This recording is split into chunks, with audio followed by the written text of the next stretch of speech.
Ideal, నేను మీ Madhuri. Kilo tomato 200, KG chicken ఏకంగా 700.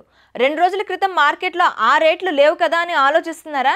అయితే లక్కీగా ఇది మన దేశంలో కాదు, మన పొరుగునే ఉన్న పాకిస్తాన్లో ఉన్న పరిస్థితి అది. ధరల అదుపునకు ఆ దేశంలో ఏకంగా 144 సెక్షన్ విధించాల్సిన పరిస్థితి ఏర్పడింది. మన దాయాది దేశం పాక్లో వారం క్రితం కిలో టమాటో 100 రూపాయలు ఉండగా ఇప్పుడు అది ఏకంగా 200లకు చేరుకుంది. కేవలం 7 రోజుల్లోనే 100 రూపాయలు పెరగడంతో సామాన్యులు కొనలేక విలువిల్లాడుతున్నారు.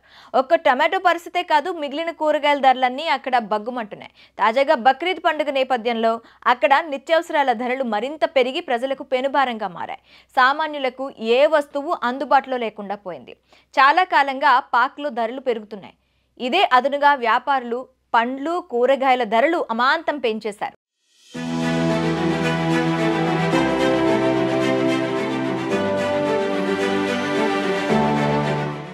పరిస్థితి చేయిదాడుతుండటంతో ప్రభుత్వం రంగంలోకి దిగి ధరలను అదుపు చేయడానికి చర్యలు తీసుకుంటుంది. టమాటోల రవాణాపై నిషేధం విధిస్తూ 144 సెక్షన్ని ప్రకటించాల్సిన పరిస్థితి వచ్చింది. పాకిస్తాన్ ప్రభుత్వం ఎన్ని ప్రయత్నాలు చేస్తున్నా ధరలు మాత్రం నియంత్రణలోకి రావడం లేదు. రేట్లు పెంచవద్దని ప్రభుత్వమే ధరలను నిర్ణయిస్తున్నా వ్యాపారులు మాత్రం పట్టించుకోవడం లేదు. ప్రభుత్వ ధరలను రెట్టింపు చేసి వస్తువులు అమ్ముతున్నారు. సర్కార్ రేట్లకు 2-3 రెట్లు ఎక్కువ రేట్లకు అమ్ముతున్నారు. నిమ్మకాయలు కిలో 480 రూపాయల చొప్పున విక్రయిస్తున్నారు. అటు నాన్ వెజ్ ధరలు కూడా ఇష్టానుసారంగా పెంచేస్తున్నారు. ప్రభుత్వం నిర్ణయించిన కిలో చికెన్ ధర 494 ఉంటే వ్యాపారులు మాత్రం కిలో 520 నుంచి 700 రూపాయలకు అమ్ముతున్నారు. అస్తవ్యస్తమైన ఆర్థిక వ్యవస్థ కారణంగా పాక్ పరిస్థితి ఘోరంగా ఉంది.